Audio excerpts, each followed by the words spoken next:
Well, actually, when I was going to school, I had a boyfriend, and I really liked him.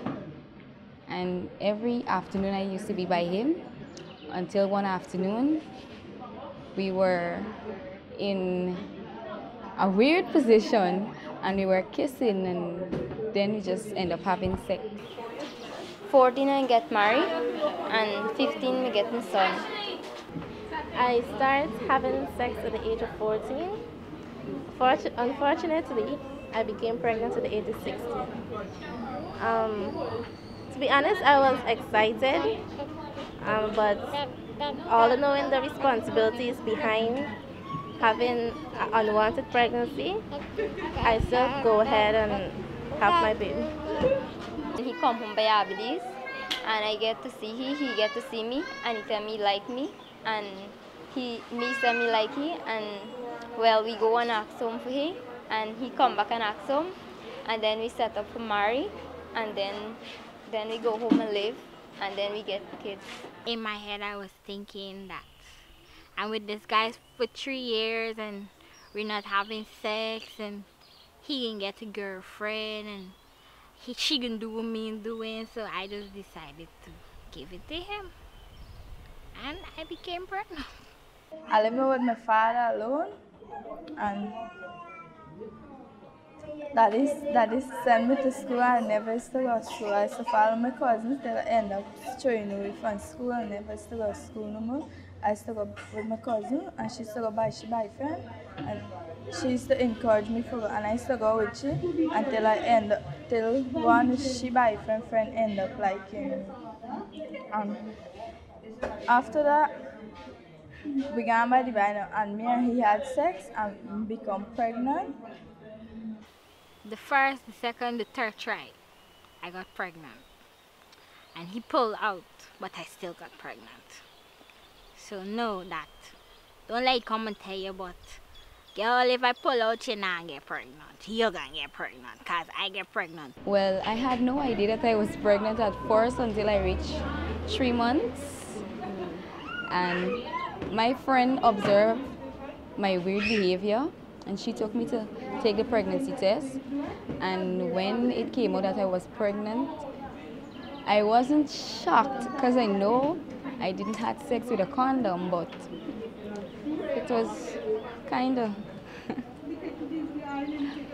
I didn't know what to see or do.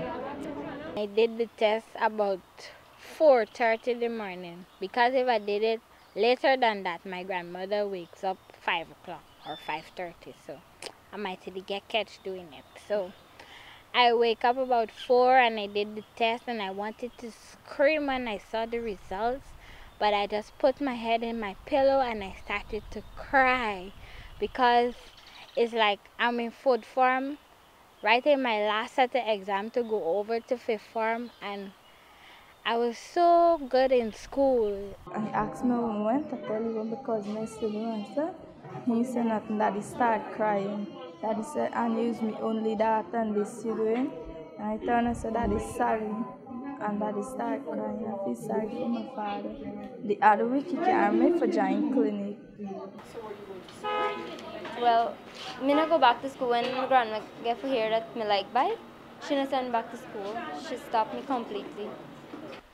It was really challenging to go to school and to have to study and to take care of the baby. It was really, really, really hard because I'm not working. I'm not getting support from my mom. The father, he take up his responsibility after my grandmother died.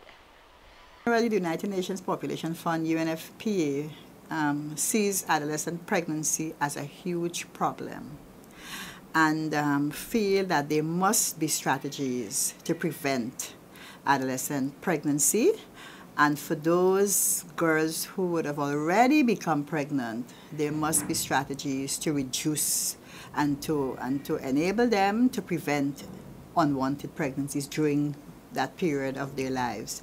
We're working with the Ministry of Education to ensure that after the young lady gives birth, that she's able to return to school.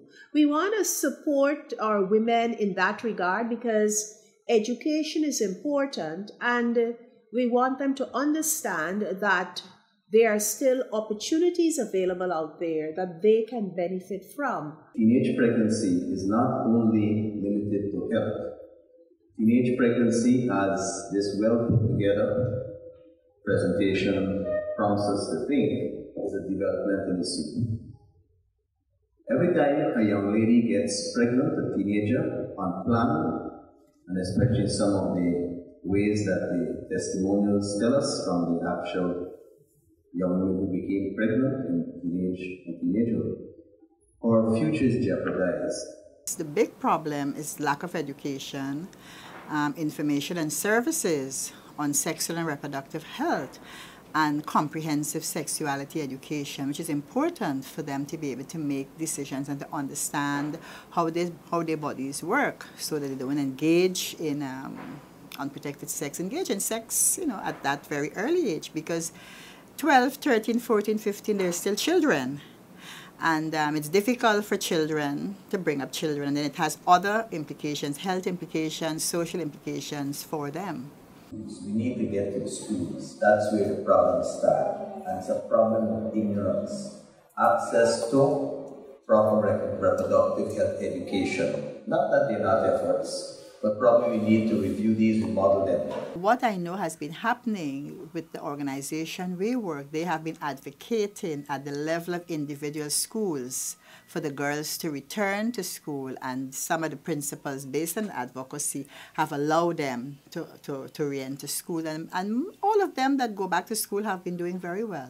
In the health and family life education curriculum in our schools, sex education should also form a very integral part of that program.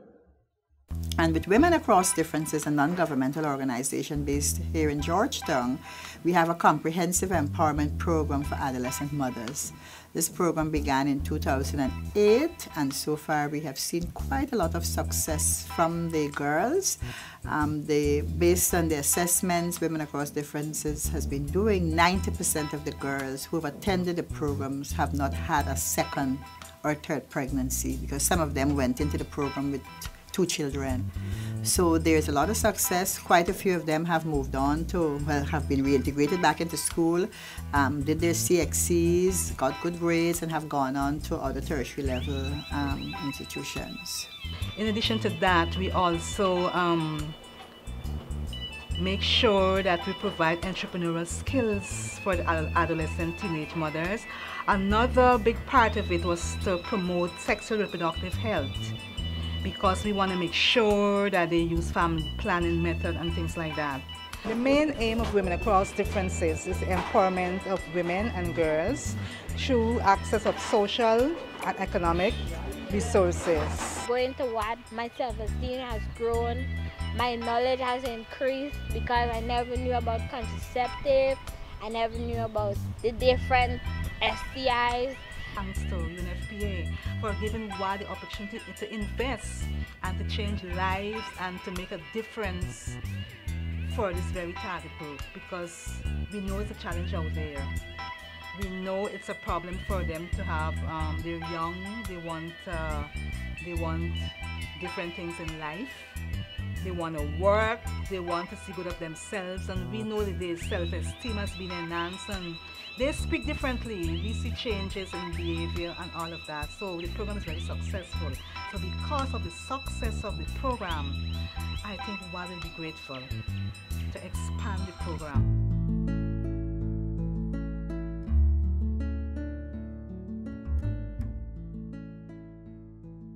My advice to young people: put off sex for now and focus on your studies, because sex can wait. Sex can wait, and baby is not something easy. It comes with a responsibility. It takes time, it takes energy. You have to have patience, and if you're an angry teen, you cannot take care of a child. Think carefully and not allow yourself to get carried away. No one should have unprotected sex because there are many risks associated with that. For women, you can become pregnant, but you can also stand the risk of getting an STD or a sexually transmitted disease of some sort. We also need to speak to parents. I think it's important for parents to also talk with their children. Very often we focus on the school and the health centers and so on, but I think the first teachers of children are the parents, and parents themselves need to understand the importance of talking to their children about sexual and reproductive health as well as sexuality education. Well, my advice to young girls who are having sex at an early age is to use a condom all the time and use it correctly. I would advise teenage girls, please, even if, we get advised to don't have sex, and I know, ain't nobody that could stop us from having sex, even if you want to, but please try to use a condom. It's 99% safe, so you wouldn't have an unwanted pregnancy, but still do what's right. Taking your subjects and be independent, because I'm home. It's a bit difficult compared to the life I had before. You're free, you could go, but Miss, I advise them now for you go and have sex with nobody, miss, because right now it's hard in this time. And why got you me one who other girls got you right? Don't get married in the early age, to go take them school and go farther, that they could fall into a good job and they could be better than here, what I am being here today.